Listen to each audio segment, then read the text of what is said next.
Ladies and gentlemen, Bob Monkhouse.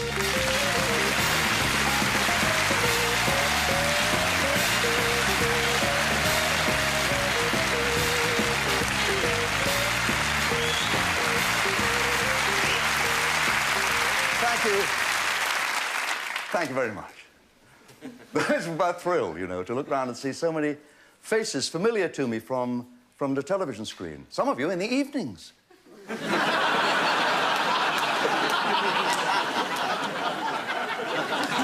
But then they get you before they get me. They book the audience before they book the celebrity. They do everything backwards at LWT, or TWL, as I like to call it, because they do everything the other way around here. They actually came up with a title, An Audience with Bob Monkhouse, and then they sat down and tried to figure out who to get for it. Very bewildering. Yeah. And they were in a jam because Mike Yarwood turned them down and Rory Bremer turned them down. A shock of horror that went through them when they realised they were stuck with me for that title. And so I'm here, but I'm not fazed by that. I think British comedians generally, they've got guts. I mean, we've got guts. Bernard Manning has a gut, and Frank Carson has a gut. And I'm trying to conceal mine with this cunningly cut dress suit. I'm wearing a dress suit for this occasion because it is basically my working overalls, and has been for 45 years, 50 years. These shirts, or dress shirts, they cost a fortune to have hand laundered. You're in a hotel, they'll charge you as much as £10 to hand launder a dress shirt. And if you take it to the hand laundry yourself, it's going to be £5. I'm not going to spend that. I'd rather give my shirts to charity, and I do that. I get my soiled shirts and I give them to an Oxfam shop. And they wash them and they iron them and they put them on a hanger. I go back next morning about 75p.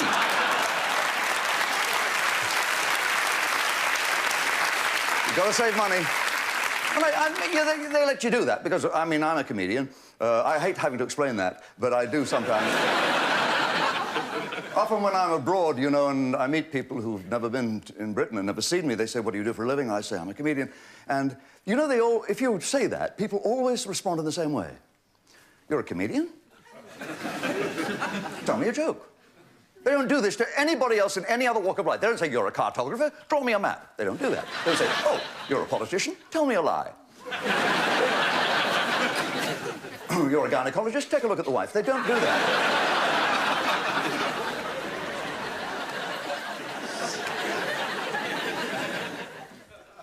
This is, as you know, a question and answer session, and I'm going to ask you for questions. I should warn you, however, that I have a secret weapon. Don't make me use it.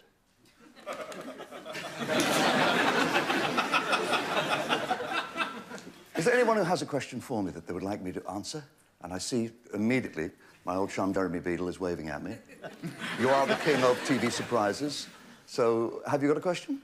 Well, I have, Bob, but I don't really want to ask it. You don't want to ask it? Why is that? Well, it's not my question. It was given to me by one of your researchers. It was given to you. What is the question? I was told to ask you, which is better, comedy or sex? That's a good question. Yeah, but it's not mine. No, it's not your question.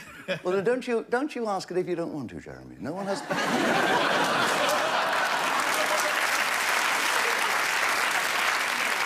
No one has the right to force you to ask questions that you did not originate. Have you got an original question for me? Thanks, Bob. Well, actually, can I? Yes, please do. Well, looking around me and seeing all these famous people in the audience, is there anybody here you wish wasn't here? By a curious coincidence.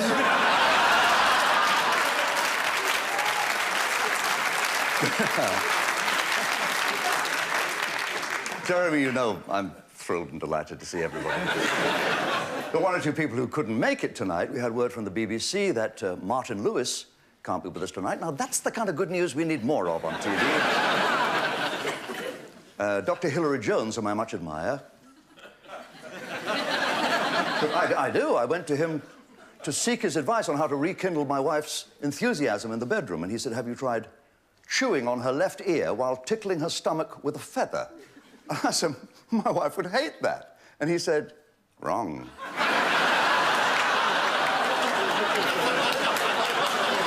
And Jim Bowen has actually got a booking tonight. If this surprises you, it shouldn't, because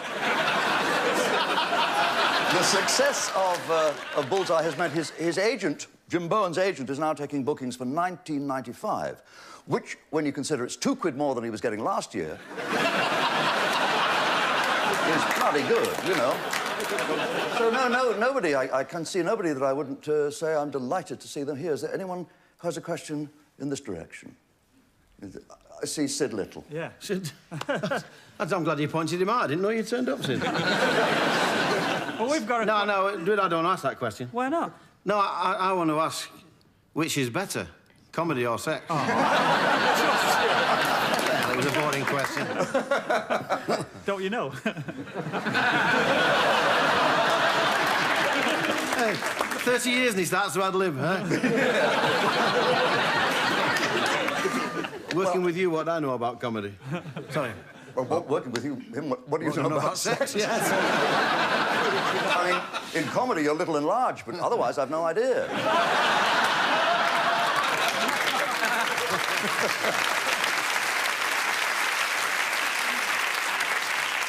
Well, somebody gave that question to Jeremy, and he wouldn't use it. Which is better, comedy or sex? And I really don't have an answer, so who gave it to you? I do not know. I suppose there are obvious disadvantages and advantages. I mean, with sex, you don't have to wear a bow tie. But then, with comedy, you haven't got to fiddle with those manacles.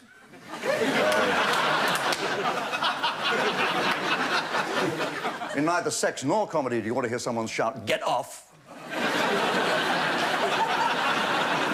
I think comedy is probably better because, well, you know, in comedy, a one-man show like this can be great, but it's kind of lonely, isn't it, with sex? And I've never had my microphone let me down. I've never had an audience close their eyes and pretend they're with another comedian who has bigger jokes. I don't know, in comedy, somebody pays me, whereas it's the other way.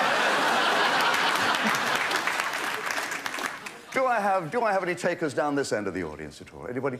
Linda Robson, Birds of a Feather. Hello. Hello. I was wondering if you ever train or work out to keep yourself so fighting fit. You think I look fighting fit? Yes. Oh, I'm pleased about that. Well, that may be due to the fact I got in for press-ups. I promised myself I would do 50 press-ups every morning, and you have to build up to that. I'm not up to 50 press-ups. I'm halfway. I could do the press. Can't do the up. My wife and I, we are trying to diet. My wife has got to diet. My God, I took her to the opera last week and nobody would leave until she sang. Well, she eats her own cooking. She's the only person who will. And therefore, she put... Oh, she made something the other week was so disgusting, the cat covered it with kitty litter. She eats it. But some years ago, I gave her that book, The Joy of Cooking, and she got it confused with The Joy of Sex. She did. I don't know how she did that, but ever since at Christmas, she always serves up 2 turkeys in any one of 69 alluring positions. It wouldn't even turn on Bernard Matthews, believe me. I've got to diet because of my weakness, Linda, is animal biscuits. Do you know what I'm talking about? I don't mean biscuits for animals. I mean animal-shaped biscuits. I love them. I love them. They're not easy to get these days, but I had them when I was a little boy. And you bite the head of a hippo. Ooh, you know, it's really exciting. I love that. They come from Austria or somewhere. I got a big box. Cost me about £12.95 in Harrods food store. And it had all the animals in the zoo. And I was really looking forward to eating them. And then it said on the box, it said, "Do not eat contents if the seal is broken." And I looked in the box and wouldn't you? How do you know? What a disappointment. Michael Ball. Yes. Are you there? Yeah. Looking very beautiful. Thank you. So are you. I should probably ask Jackie this. Do you have any bad habits that you'll admit to, anyway? That's your question? Yes. Well, since we know one another fairly well, you and me and Jack, you must know my bad habits. I have a habit of annoying her. But then I've had a lifetime of this. My first wife, I used to annoy my first wife so much. I used to do things deliberately to annoy her. I admit that. For example, in the mornings, I'd wake up. God, she hated that.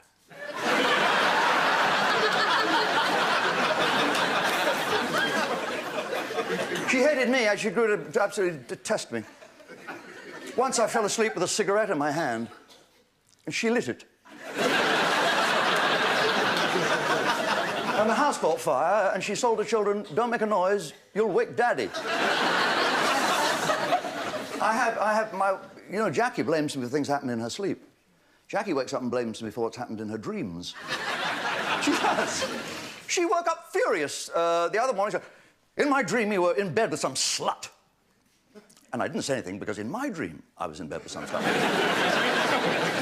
I had a bad habit for some years, Michael, of blowing my nose all the time on tissues because I had a continually streamy, runny nose. And then I found out I was allergic to Kleenex, which explained it. Well, better than being allergic to Andrex, A. Any other questions? Stephen Fry, what a delight to see you here. Oh, thank you, Bob, if I can call you Bob, if I can. You're an awfully talented sort of chap. You act, you sing, you dance, you comede. Someone, I think, was telling me you do game shows as well. And you're very famous for your ad-libbing, but you don't, as far as I know, you've never done any improvisation. Is that something you plan to do? Ever? Improvisational comedy? Mm-hmm. Well, I'm prepared to try it. Where better than now? And when better than here?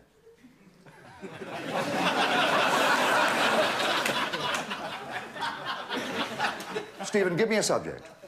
A state agency. A state agency. Give me a location where you wouldn't expect an estate agency. Huddersfield.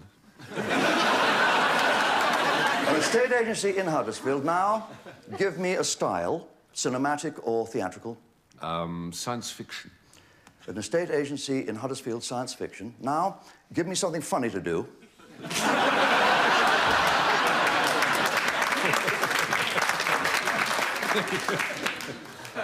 Just ran you dry there, didn't I? I see members of the cast of my favourite sitcom, I think, ever in this country, Drop the Dead Donkey. No question from anyone there? Yes, I have, Bob. Yeah. David Swift. Yeah, I have. Why are you the always man so... who plays the title role in Drop the Dead Donkey.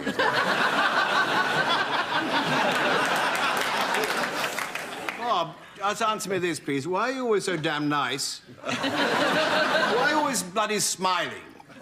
Do you ever get angry? Well, that's a wonderful question from you, because the character you've made so real in Drop the Dead Donkey is so irascible. And yes, I do get angry. I do get bloody angry, David. People actually make me pro-nuclear at times. They say such ridiculous things that they drive me mad. I mean, you hear people say irritating things like, you're not yourself today. What the hell does that mean? You're not yourself today. Next time somebody says that to you, you're not yourself today, say, then why are you telling me? People say hurtful things. They don't even know that they're being hurtful. I heard a mother say, I overheard this. She was saying to a 6-year-old child, do you want to be allowed to stay up and see Bob Monkhouse on television tonight or not? And he said no, and she said, then behave. Names. Cute, twee names that are spelt in a cute, twee way. Nikki with 2 Ks. Jane with a Y in it. What's that there for? What's that there for? What's the Y for? Sadie, spelled S-A-D-E, and pronounced Sade. The Marquis de Sade, who was he? I heard a male dancer the other day said, I'm Rick. It's spelled R-Y-Q. I thought, what a P-R-Y-Q you are, darling.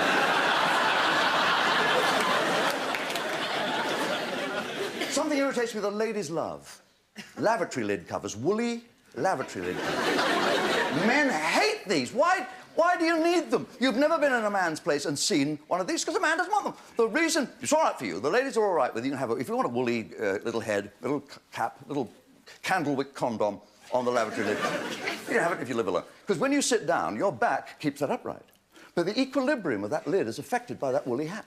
So when a man is standing there attempting to complete his business, it's 10 to 1. That damn thing will crash down in midstream and everything will go everywhere. So he's got to hold that up while he's trying to do what he can with his foot, keeping it upright. The only really good thing that woolly lavatory lid cover is for is ripping it off and using it as a mop. I had a wonderful time co-presenting the Big Breakfast Show with Gabby Roslin. Is there anything about me you'd like to know but you're afraid to ask? Yes, there is, actually. I saw your hand go up a moment When ago. you did the big breakfast, you kept it pretty clean, Bob. But usually your act is very sexually orientated. Why? Don't force me to use that secret weapon. You don't know how effective that is. That's not sufficiently unkind to worry me. I'll tell you why sex does creep into my thoughts. Watching television, you cannot... Nature does this to me, Gabby. You watch it, David Attenborough, any program on animals, and they're all sexually motivated. That's all they're doing, eat and sex. Do you see the one on mountain goats? Yes, then you saw those big mountain goats, the male mountain goats get about, I don't know, 30 feet from one another or something, and they run as fast as they can, and they smash their heads together. Now, why? To get the woman, to get the female mountain goat. Bam! I can't even remember wanting sex this badly. Bam! I mean, I'd last one bam. Bam! Oh, that's it. That's okay. Oh, you take her. You take her. You're a bigger goat than me. You have a boy. Oh, boy. Huh, tell her I got a headache. Birds have it bad. Birds... Chickens are lucky, because if they lose weight, it doesn't show in the face. But... birds... Golden eagles. Do you see that one? Golden eagles mating? No? It's fantastic. If you didn't see this, the golden eagle has to mate at a great height. The female and male fly up to above a mile. And they mate in flight, which means they can't fly. As soon as they connect, they can't fly anymore. So they drop like a stone. It's the truth. And they have to complete the mating before they hit the ground. And it's not unknown for them to, bam, hit the ground and die. So committed are they to the mating ritual. Now, I don't know about you ladies, but I'd have thought about 30 feet from the ground, you'd consider faking it, wouldn't you? Yeah? I thought as much.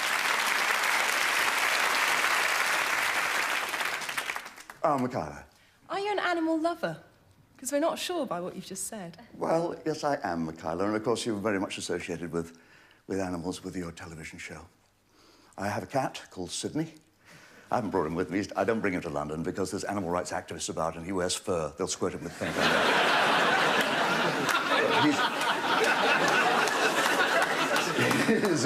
He's a beautiful cat, and I love him, but I must say I draw the line at paying the kind of crazy money. We have a vet locally. He needed cat x-rays. Cat x-rays cost £35. Did you know that? I'm not paying £35 for a cat x-ray. Bloody ridiculous.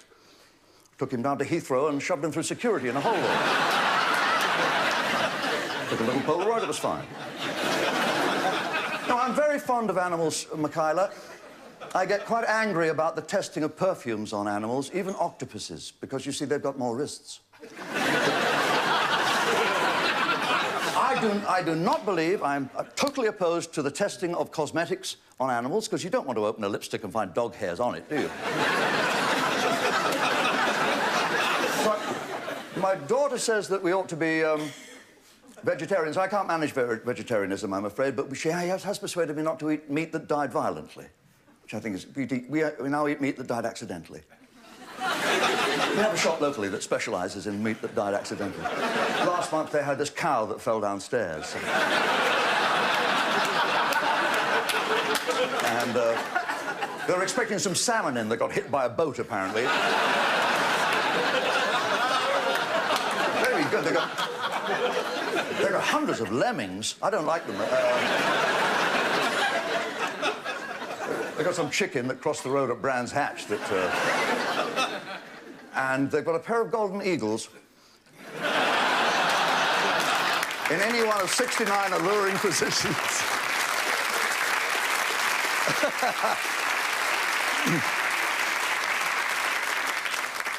So far, I haven't had to use my secret weapon, and I'm glad of that. I feel fairly secure. There's so many nice and kind, friendly people here. Barbara Knox. Yes. Now, you're the man I think who could answer this for me. It's quite serious, really. But do you think show business puts extraordinary strain on a marriage? Oh, yes. I think any job that takes you away from your spouse does that. I was away from my wife 2 years ago, yes, 1992, for 12 weeks, 3 months abroad, and I got back to Gatwick, and I phoned her to say I'm coming home from the airport. And I picked up the phone, and it was shaking in my hand. And I thought, I'm afraid to speak to my own wife. And I put it down, I tried to sort it out in my mind. And I realized I was afraid that she had made a regime for herself, a daily routine, in my absence, and I wouldn't fit back in. And so I pulled myself together and I spoke to her eventually, and she was so loving, she was so affectionate on the phone, that I drove home faster than I should have done. I stopped for some red roses and some pink champagne. That's how soppy I was feeling. And I got to my house, and the front door wasn't closed to me. It was wonderful. And sometimes we need these reassurances in our relationship. The front door was wide open to me, and my wife wasn't waiting downstairs for me, if you know what I mean. And it was a wonderful welcome home. And I don't want to go into details, but she was upstairs waiting for me. And if you follow what I'm saying, don't look as if you do. The front door welcomed me in, and my wife was... Well, I'll be specific. She was in the bedroom. I mean... well, actually, was on the bed. I mean, how clear do you want this? I'll spell this out for you. She was spread-eagled on the bed. Wrists tied to the bed head. I said, we've been learning some saucy tricks. She said, we've been burgled, you stupid bastard.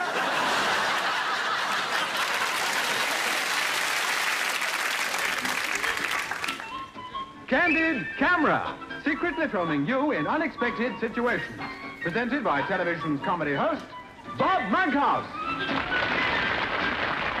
Well, I want you to try and imagine now that you're a garage mechanic and that you've got to fix the engine of a car. But what happens when the car hasn't got an engine? Jonathan Ralph and the Candid Camera team removed the engine from an ordinary car. Roll the film now and you'll see just what happened when John and his friends slowly spun the car down the road. They had to get it started by pushing it towards a garage. Remember, the car had no engine in it. But he was just going to drive it in. It would look like an ordinary car to the garage mechanics and ask for some petrol. It's not ticking over once you've got it going. I can't even get it going at the moment. We haven't got a mechanic here. This is just a filling station. There's no mechanic here. It's just a filling station. We just drove in for some petrol and, You don't seem to be able to get it going. No, can you just look and see if it says anything? Has he filled you up?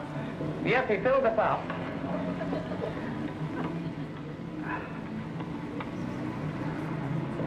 Well, you're not getting anything, are you? You're not getting anything, are you? I don't know, it's, What's it on it?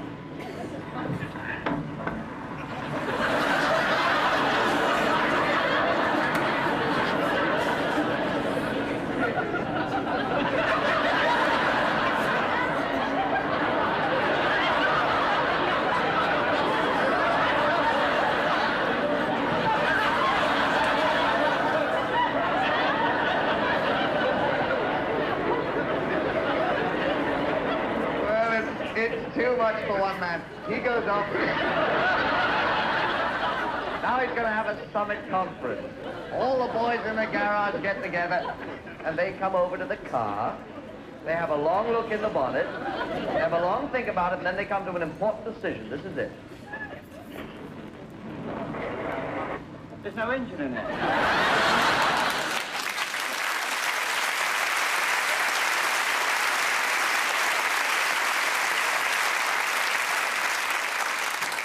1959.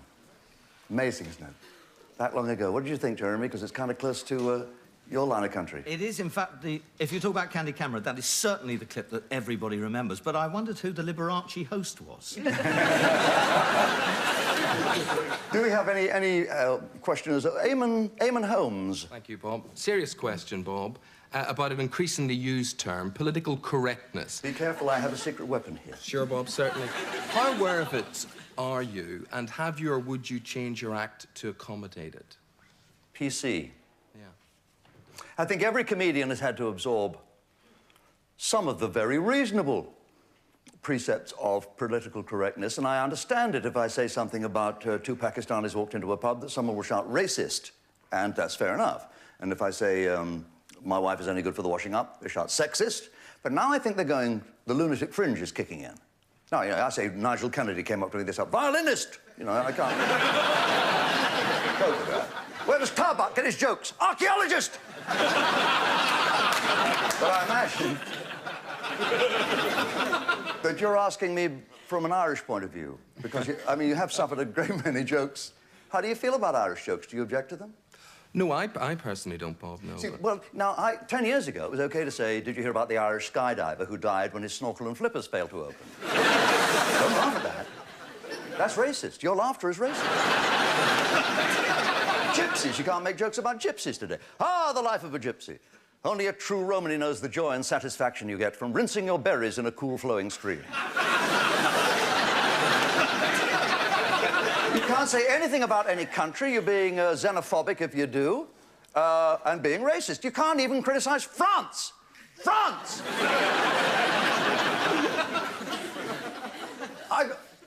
They get on my threepenny bits, the French. I'm sorry, they do. I dare say all this will be cut out. I get so fed up with the arrogance of the French, I get fed up. If there's anyone here who's French, I'm sorry, but I don't like you. What are they on about? What's that Channel Tunnel for? What is that for? We've spent billions of pounds, like £9 million. Who wants it? The French want it. We don't want it. The French want it. That's in case Germany declares war again, they can be in London with their hands up that much quicker.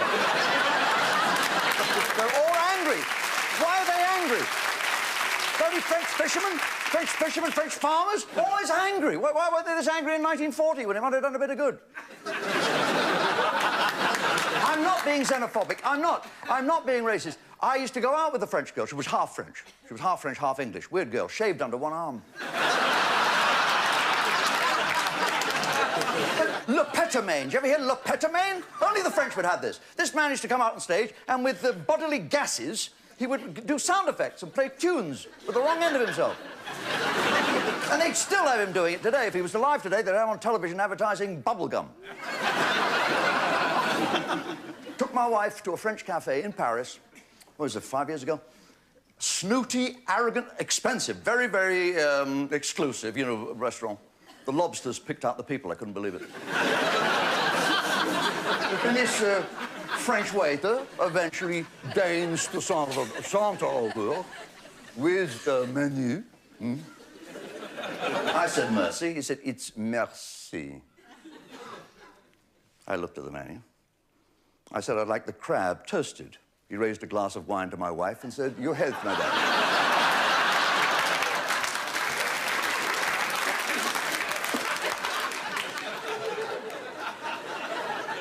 I said, touche. He said, it's touché. I said, we'll have a bottle of the blanc de blanc.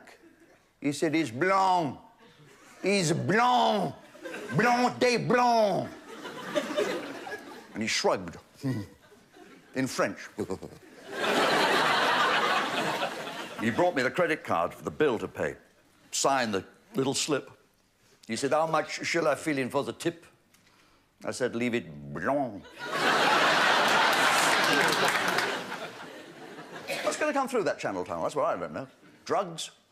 I like the British police, though. They're having a nationwide anti-crack campaign, getting all the builders to pull their trousers up. Oh, jokes, jokes. There are such fine comedians here tonight. Is anyone over that side? I know there's 3 or 4 comedians in that area. I see one of my favourite gents, Richard Digance. Hi, Bob. You've moved to the countryside, Richard. Yes, I've gone now, yeah. But you moved out as well, didn't you? I moved out for clay badger shooting. Clay badger shooting. Yeah, I moved out to the country. Do you like it there? Oh, yeah, away from the French.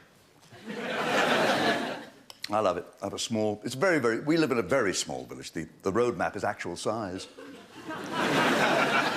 But I love it. It's very nice. It's very old-fashioned. We're a very tight community. Like, we don't go in for newfangled things like renting porno videos. Just once a week, someone just volunteers to leave the curtains open. I think we were the first strangers in the area when we moved out there 20 years ago. Must be nearly. Next year it will be 20 years. And I don't think they'd seen anybody for centuries. I remember the man next door coming around as a farmer, and he said, I'd like you to meet my wife and sister. And there was just one woman standing there. And you get characters, don't you, in the countryside, Richard? We've got a guy called Thumbs locally. He's called Thumbs because that's all he has. He has no fingers on his hands. He just has thumbs. So naturally, he's called Thumbs. People are very straightforward, not very sophisticated. We call him Thumbs because he's only got thumbs. Because he lost all the fingers off his left hand trying to get his fish paste sandwich out of a threshing machine. He took all the fingers off his left hand, and then he took all the fingers off his right hand, showing the farmer how he'd taken all the fingers off his left hand.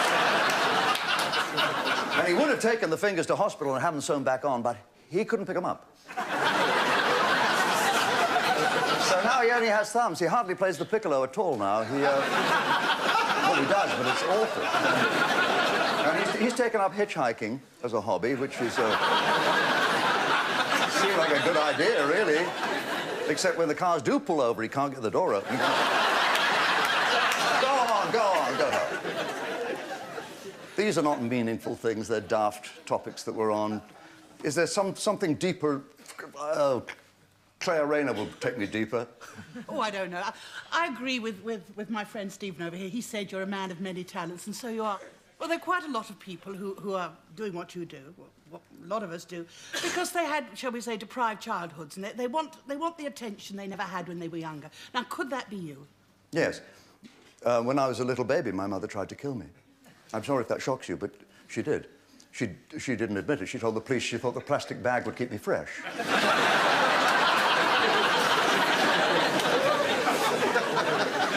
She didn't care for me. My father was kinder to me. My father used to take me to play in the park in a sort of Donald Duck hat and a little sailor suit. Why the man wore those clothes, I have no idea. Curious fellow, but I do remember with great affection certain things. I remember the first time my father took me for tea and biscuits. And I was so excited, because I'd never given blood before. And he was basically... I was an irritating kid, but he was basically a very kind man. He only ever hit me... He hit me once. My father only ever hit me once. He used a Volvo, but he only ever hit me once. My mother came to the wedding, my first wedding, but everyone else threw rice. She was the only one using a catapult. Go for his eyes, she was shouting. My grandfather was a more important figure in my life. I used to sit in the house and I'd see my grandpa out on the porch with his back to me, rocking in his rocking chair, looking at the sunset and smoke curling up into the evening air. God knows what he was doing. He hadn't got a pipe.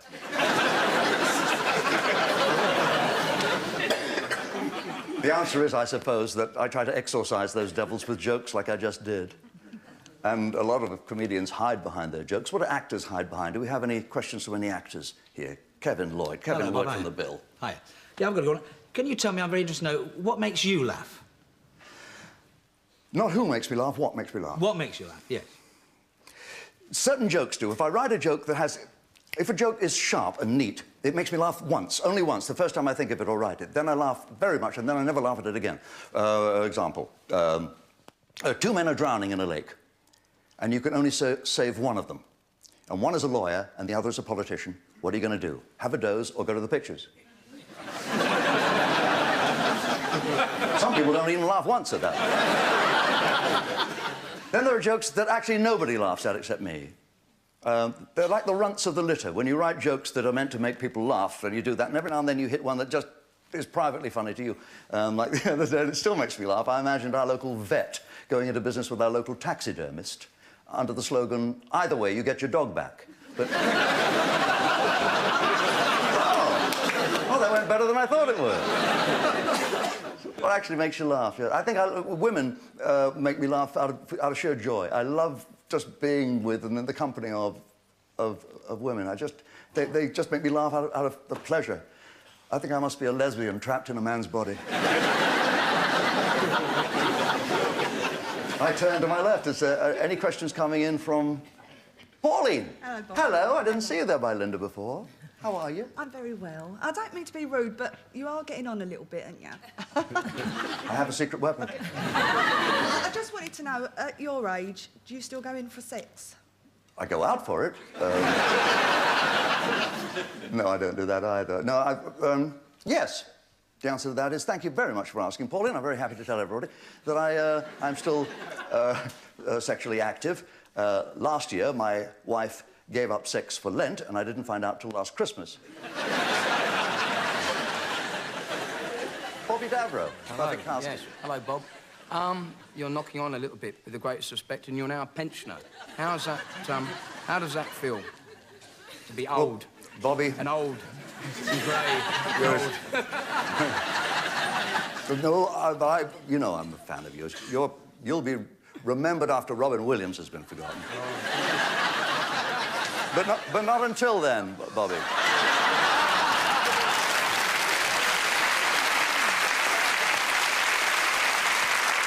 I must admit, age is beginning to tell on me. The signs of age A very apparent... When you find you've walked into a room and you can't remember why you went in there. And it's the toilet. And, of course, there's a certain decline in one's physical activity.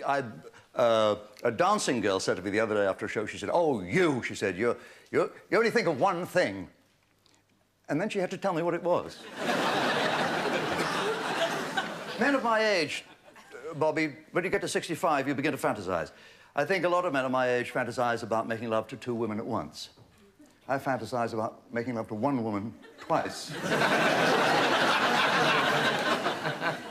I have tried to solve these problems as best I can. There are things I do to try and revive and revivify my love life. When I make love to my wife, I try to be modern. I like to have a mirror in the bedroom. Oh, yeah. Oh, yeah. Stick it under her nose, see if she's still breathing.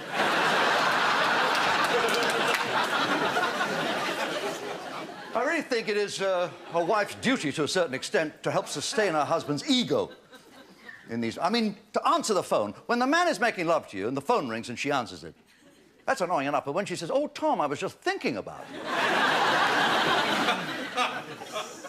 I've become pathetic in bed. I've got to the point where I try and imagine that I'm somebody else.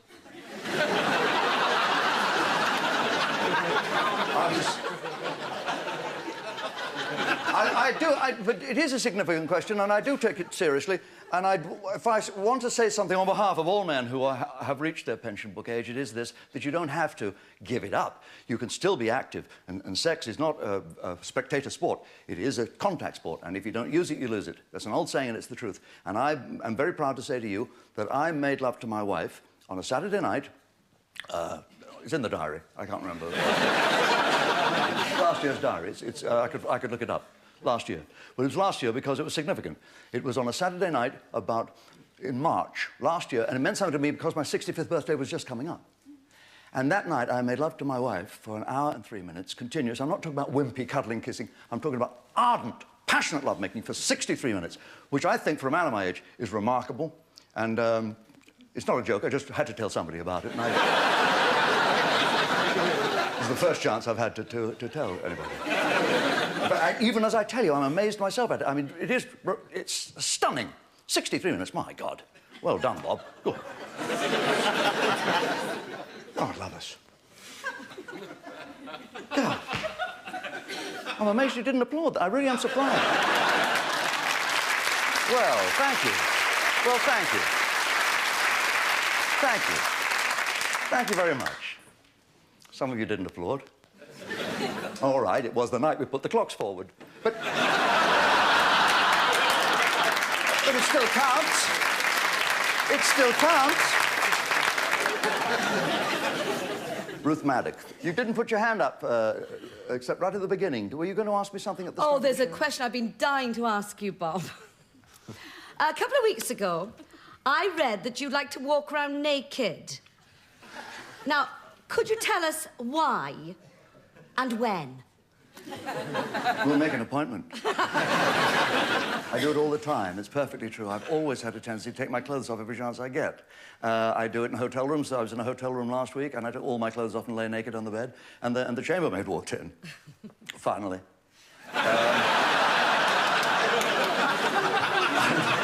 I've always been a little worried about stripping off in entertainment, although I was once exposed to public gaze and scorn on the Des O'Connor show. When Des had his show on BBC Two, I was a guest on it, and I had a brand new suit, much as I'm wearing tonight, and nothing's gone wrong, but on that occasion, I was sitting there on the banquette beside Des, and we were laughing and talking, and the zipper on my trousers opened all by itself. I heard nothing. Not what I mean, I felt nothing, but it opened by itself, and Des, typically generous, said, "Why don't you stand up and tell a few jokes, Bob?" So I did, not knowing my fly was open. I said, "Thank you." And I got up, I was doing it. And the audience is laughing, unexpectedly, you know, in the wrong places. There's a rule in show business, as every comic here knows: unexpected laughs, you check your fly, but I had forgotten that. And they were laughing. I didn't care about the laughs. It was the woman in the third row going, "Oh, bless him." And I thought I got hate mail, but I got fan mail from that. Now, what do you think of that? Well, only one letter, but it came from Playgirl magazine. You know, Playgirl magazine's like Playboy, but it shows nude men. And they wanted me... Well, they didn't actually offer. They just said, "We'd like to discuss... But we've got you on your... You're on our shortlist, was their expression. I don't know what that means. And they said, would you send us your audition picture? And you have to do this. Now, I don't know whether you've ever seen these pictures of guys in the... International stars do this. First time I ever saw it was a sort of centerfold that was out of a Playgirl magazine, and it was Burt Reynolds. Totally full frontal nude, which nearly stopped my heart. I was eating chips out of it at the time. Come on, my eyesight's gone. I can't pick this one up. Anyway... I thought, well, if he can do it, I can do it. So I said, I'll send you an audition picture. And do you know how hard it is to get yourself photographed in the nuddy? It's terribly difficult. It really is hell. It's a very unpleasant experience. You're trying to balance on that little stool, hold the curtain shut, get those 10-penny coins into the slot. And the flash is going off. Well, we got a strip of pictures, quite nice. I wish I brought them with. We could have passed them around. You know, it's me, but it's tasteful. Hand discreetly placed here. Don't know whose it was, some fella passing. I've been back to that Woolworths 8 times. I can't find them. Do I have another question coming up anyway? Judy Spires, hello, darling. How nice to see you. You gave me lovely questions on Pebble Mill. Thank you, Bob. I'm sorry, I'm losing my voice a bit here. Bob, your autobiography came out recently. Yes. And you were pretty honest about your sexual activities. And I just wonder, in the light of that, how can you ever expect your second wife to really trust you? God, when your voice is as sexy and husky as that. I wonder if she can.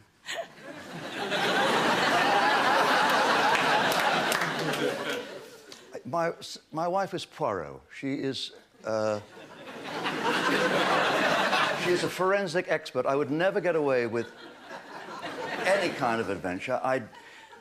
I did have a lady in the car for no ulterior purpose, but I did have spent 45 minutes, 60 minutes, maybe an hour and a half with this girl in the car, and I was very afraid that my wife would find out. And I scrubbed that car. I mean, I went through that car. There was a fine-tooth comb wasn't in it. I made sure there wasn't anything, not a hair, not a strand, nothing. That car was clean.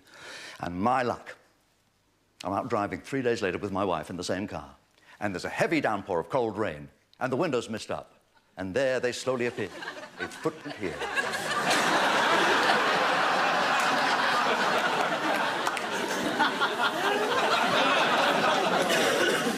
Anybody else over on your block? Oh, I've got a choice of hands here. Gary Bushell of The Sun. Hi, Bob. How are you? I'm fine. Look, everyone here knows you're one of the sharpest stand-up comedians in the country. You're proving it again tonight. I've seen you live. Your show's always bang up to date and topical.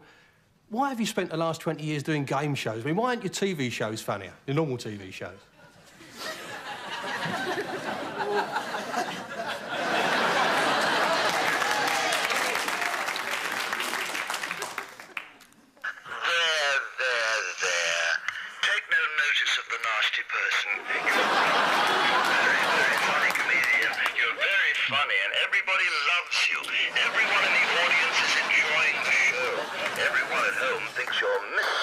Wonderful. I love that bit.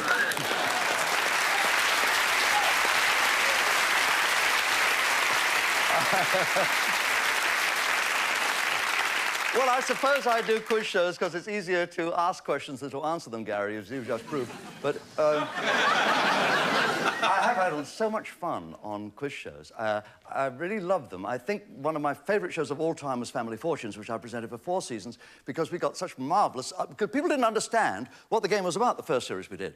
We had Lord Montague of Bewley and his family playing against Lord Bath on the other side, and it was hilarious. Because we asked, for example, the top answer, I think, was sparrow or starling. He said, name a bird you see in the garden. And he said, peacocks.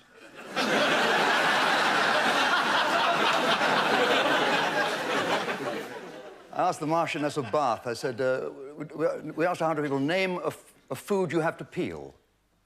She said, well, one doesn't do that, really. Always comes to the table peeled. Oh, haggis. We had a family from Ireland, from Northern Ireland, called the Thick family. And I'm afraid that happened. There was laughter. The voiceover said, and from Belfast, the Thick family, and the audience laughed. So I had to stop the recording, and I said, please, ladies and gentlemen, you know, this is, we'll get awful letters from this, and these lovely people have come all this way from Ulster to be with us. Could you not laugh? Could you withhold your laughter? And we'll ask them to go again. And we went again, the Fick family, and nobody laughed. The audience was as good as gold. And I went, the guy came up, Liam, the head of the family, and we'd asked 100 people to name something blue. I think the top answer was sky. And he hit the thing, sky! So we said, right, would you play or pass? The mother now, worn-looking woman, hair the colour of smoked salmon in a catalogue dress, says, we'll play Liam, we'll play Liam. So I go over to her and I say, right. We asked 100 people, name something blue. She said, we've answered that one. So now I want to give her thinking time, so I explain all the rules again. We've gone out, we've asked 100 people this question, they've come up with top 6 answers are on the board. We want an answer other than the sky is blue. Another one, another answer. And I see comprehension dawn in her eyes, only faintly. So I hear it again. We asked 100 people to name something blue. Is it my cardigan? And I actually heard myself saying, let's see if it's up there. My favourite contestant of all time happened on the very first series of a game show, Gary, which was The Golden Shot.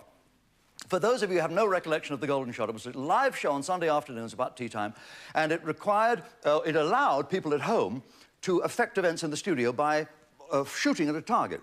And it required phone calls that would come in, and people would see, it had to be live, because they had to see the transmitted picture, through a camera which was mounted on the crossbow looking at the target. And Bernie the Bolt was the armourer who would put the bolt in. He wore a blindfold, and he guided it according to the instructions he heard over the phone from the viewer. Now, we've been doing this for some time. They had to qualify to come on the show by exploding an apple in a pictorial target. And this is probably the 4th or 3rd contestant on this particular show. And I say, hello, who's calling the Golden Shot? We establish who he is. And I said, and you're calling us from Wolverhampton? And we'd very much... Now, Bob, not Wolverhampton, Bob. I think you've slipped up there. I'm not from Wolverhampton. I'm from Worgs. So I'm sorry, I didn't know that I had you down as Wolverhampton. Well, you want to see your researchers about that, Bob? Because I wouldn't live in Wolverhampton as such, but I live just outside in Worgs. I said, well, I don't know Worgs. Will you take the A46 out of Wolverhampton? You're telling me more than I need to know, sir. What do you do for a living? Sir. Hello? Hello? Did you hear my question? Yes. I'm giving it some consideration because... You see, to answer you places me in a very awkward position, Bob, because it implies that I receive a living wage for what I do, and I don't consider that is the fact, you see. I understand, sir. Yes, of course, when I get my salary from the company cashier, he says, do you want it heads or tails? See, that's not very funny to a person who hasn't got much money, Bob.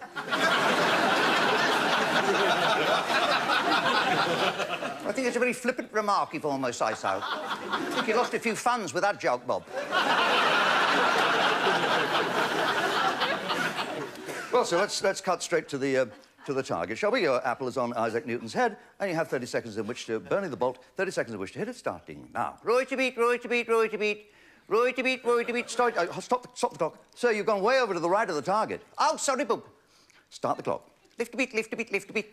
Lift a beat, lift a beat. No, hold the clock again. You've gone way over to the left of the target now, so can you see the target all right? Hello? Can you see the target, sir? See, I told the man. What man is this, sir? Man from Rumbelows came and took the set back Wednesday.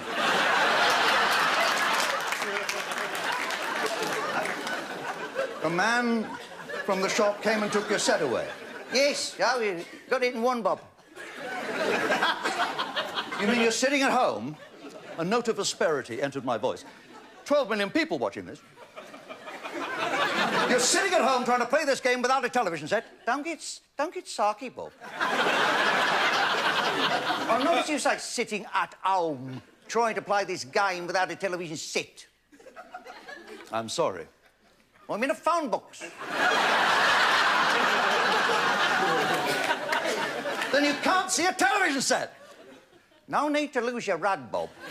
I can see 6 television sets, as a matter of fact, in the window of Curry's. I leave them on over the weekend, I can see 6 of you. Right, can you see the target? No. Well, we're transmitting the target, you must be able to see it. No. Well, I'm waving, can you see me? No. Oh, dear. I've left these sets tuned in to the BBC. Oh, never mind. Bugger it. Fire! Burning the bolt, reflex action, pulls the trigger, the bolt goes across the studio, hits the bloody apple, blows it up. And that's when I realised God writes funnier jokes than I do.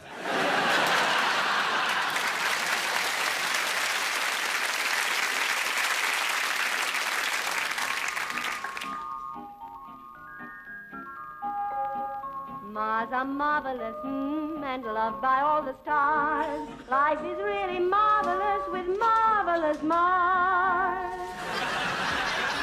Good morning, sir. Why, it's Mr. Monkhouse. Oh, you can call me Bob. Or even better, you can call me after 6 o'clock. You know I'm here after, don't you? I know, Mr. Monkhouse. Yeah, you're right. I'm after your marvelous Mars bars. 2, please. Aren't they, Mr. Monkhouse? Marvelous? They're marvelous with a capital M. Yes. Stars love Mars. And they all of them agree. Mars is marvelous, so try one and see.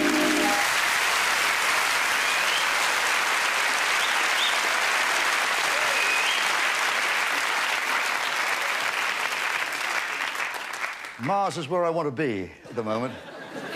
I got Advert of the Year award from Nestlé's Roundtrees and Cadbury's, I believe. Mandy Smith. Hello, Mandy. Hi. Have you ever performed with any rock groups? No, have you, Mandy?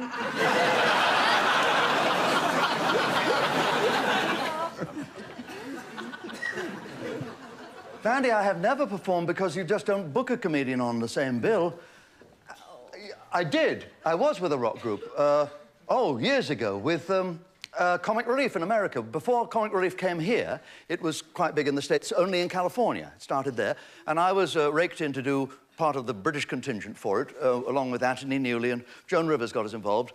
And I was in a dressing room with a rock group. I can't remember who they were. And we had no contact. I was in one side of the room doing my lines, and they were on the other side doing theirs. And...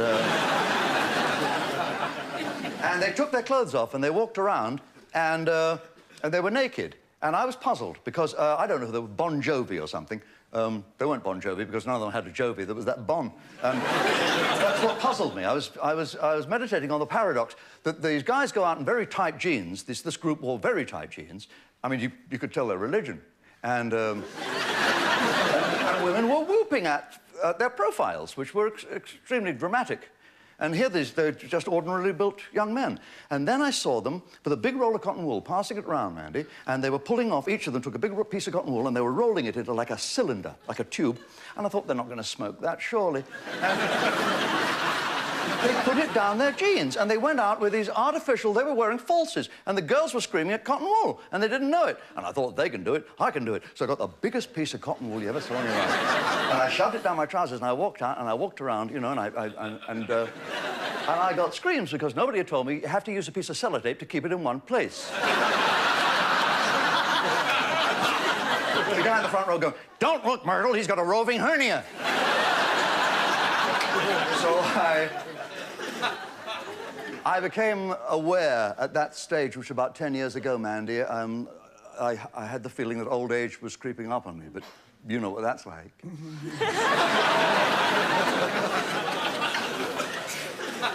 John Inman, how nice to see you, John. Nice to see you, too. I want to get on to pantomime with you, because you played Buttons in Cinderella at the Palace, Manchester. Hugely successful. You played Aladdin in Aladdin at the London Coliseum, and then all of a sudden, poof. I don't remember him, but... No.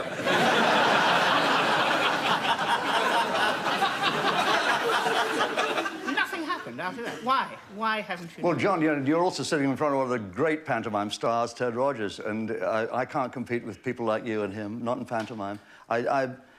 I never could relate to a pantomime audience. I really could. My kind of comedy never seemed to fit into me. I did enjoy that season, and the season at the London Coliseum was extraordinary. Soon I rather fancied the principal boy as soon as I found out she wasn't a boy and had no principles. She was very sophisticated, and I wasn't at that stage. It's a long time ago, John, you're remembering. And she invited me around to her flat, and she said to me, "I've got mirrors on the ceiling and mirrors on the walls." She said, "Bring a bottle." So I took Winderlene. Because I didn't know about that, but you do increase, apparently, one increases one's enjoyment if you have a mirror on the ceiling. So I thought, well, I'll get one, because I'll buy a mirror. Because budgies love them, don't they? Budgies love them. And, oh, yes, and if it works for me, I thought, I'll buy the little ladder, the bell, I don't care what I spend. And I got these expanded polystyrene tiles that are mirrored, and I thought I'll stick them on the ceiling in our bedroom. And I was going to surprise my wife, but then I had a booking to go up to Scotland, and I said to her, I can't wait to do this. Will you stick them on? Because she's quite handy at DIY. So I went up to Scotland, I got back, and I ran into the bedroom, and I looked up, and nothing there. There was no mirror there. And I looked down, she stuck them on the floor. She'd stuck them on the floor. It's not the same. It's not the same. It's one thing to lie on the bed naked and look up at yourself. Nothing sags, you look good. But when you're standing there nude, looking down... Well, it put me off Brussels sprouts for a fortnight. Somebody's raising a hand over there with the camera on him. I can't see who it... Oh, it's John Leslie. Hello, John. Hi, Bob. You've talked a lot about sex tonight, but you haven't mentioned safe sex. What do you think about that? I knew I could come to you for a wholesome question, John, with your Blue Peter traditions. Well, I remember, of course, when safe sex simply meant a padded headboard. But... one of the great differences that every one of the older performers here would say they found is the fact that you can't say certain things today, and some things you couldn't say in the past, you can say today. And I can never quite believe it when I hear myself saying the word condom, because I would expect to be fined for saying it. I come from the variety tradition where if you used the word bloody on the stage, you were fined £1. And your £25 weekly salary suddenly became 24. Now I find condoms everywhere. I mean, the packet of 3 was the euphemism we used, something for the weekend. So really, I don't know, who invented the packet of 3, by the way? Is it any man here who's actually felt he needed 3 on a single occasion? I need 3. There have been times when I thought I might need 2, but not after I'd used the first one. Some countries talk about a packet of 4, you know, be one jump ahead, but I don't think this country has ever had anything but the packet of 3. And they are remarkable inventions, and now they're so commonplace that the supermarkets are going to stock them, as you may have read. Tesco's. I'm getting mine from Safeways. I don't know about you. And Marks and Spencer's and Wolf. No, Marks and Spencer's are not going to stock them, because Marks and Spencer's can't stand the thought of all those customers coming back on a Monday morning going...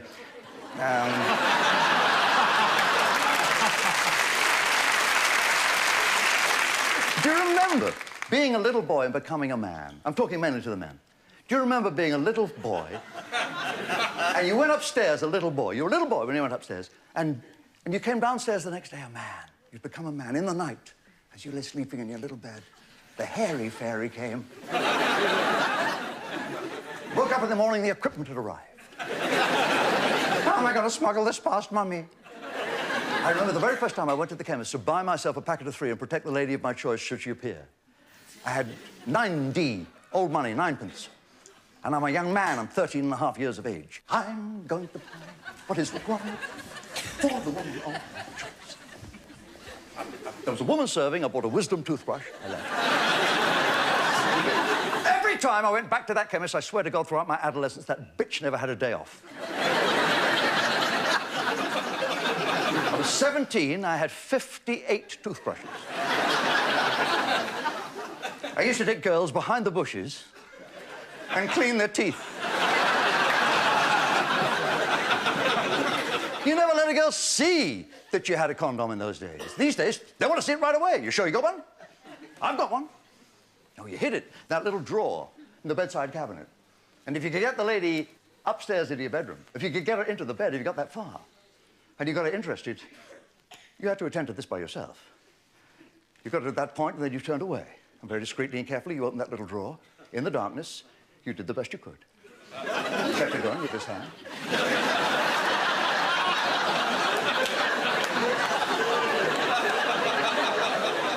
You slipped into whatever you could. I once made love to a girl in Swindon wearing an After 8 mint.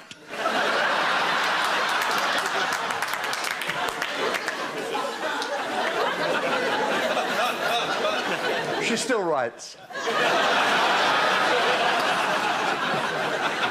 Dennis, you have a final question? Yeah. I think it's fair to say, Bob, that you and I go back a long way. I think you go back a little further than I do. But down all those years, and with all your talents, there is one that has never ceased to amaze me, and that is your quite remarkable memory. Now, how far has this been put into the service of your career? It's essential to what I do. I've always found it a tremendous asset, but it's not particularly difficult. All you need is a question, which you answer with the memory. For example, I wanted to try and memorize the celebrities in the audience here tonight, as I've been trying to do ever since I came out here, because I didn't know who would be here and who would not be here. And if you ask a question like, how do we get the title, An Audience with Bob Monkhouse, it's 5 words. Now, if you find 5 leading ladies in the audience who are here and tie them into that, you can answer any kind of question. For example, the first word is Anne, which is the indefinite article, and also stands for the first name of Anne Aston, who has always been a very indefinite article. No, you always played it dumb, didn't you, Anne? Yes. And your real name is Lloyd. Yes. I remember that. That's the same as Kevin Lloyd from The Bill, who plays Tosh Lyons. That's your character's name, isn't it? Tosh Lyons. Yes. Perfect description in 2 words of my entire act. Tosh Lyons. Yeah. We also have most of the Bill. The Bill I like to see most of is Bill Treacher, because his wife is played by Wendy Richard, who has a quirk about playing Pauline.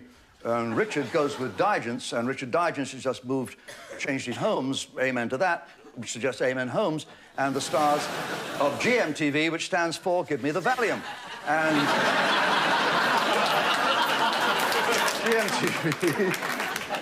GMTV being a kind of wake-up call, and some people like to be knocked up and other people like to be phoned up. So if Barbara knocks, why is Linda Bellingham?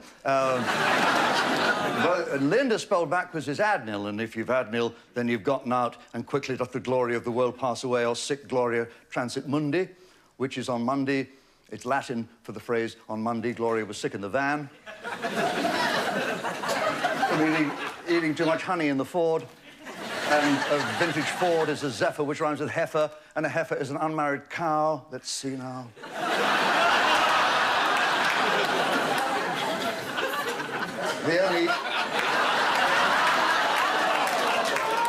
The only Miss Cow we have in the place is Nina Miskov. Nina always goes to the ball in pink. We have a Ball who was always in the pink in Michael Ball. And Michael Ball became a star in Aspects of Love, but where do you get your aspect, Michael? Well, if you bend down in a chicken run, you will get your aspect. And no offense, no offense. Offense is something that goes around a territory, or turf. Turf becomes peat, which is cheap fuel. I know about the low Pete Price, because Pete Price is sitting here, who is the DJ star and comedian from Liverpool, where Doddy's Diddy Men come from. We have a Diddy man here, Diddy David Hamilton. Lady Hamilton fell in love with Nelson Mandela, did everything he could to reform the white law. Billy Whitelaw, my first leading lady. I got my first leading lady in position. She played Mrs. Monkhouse. A Monkhouse is an Abbey. My daughter's name is Abby. She is my next leading lady. Abigail, it's short for Abigail. You take the Gale from Abbey. It is a powerful wind. The powerful wind was utilised by the aforementioned Lepetamain on stage in the exercise of his art. That's art with a capital F, you understand. And he had no pity for his audience. If you have no pity, you're ruthless. I am not ruthless tonight because I have Miss Maddock with me, who is my fourth leading lady. So, we had a quick cuddle, a QC, as we called it at the time. QC was also the letters that described Quite Contrary, was the television programme upon which Katie Boyle introduced me. So you see, to anyone whose name I've missed, apologies.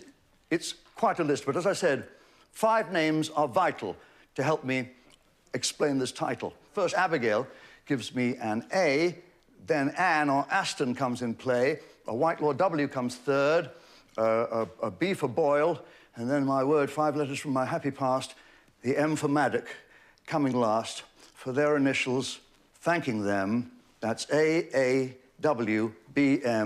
an audience with thank you. Thank you very much.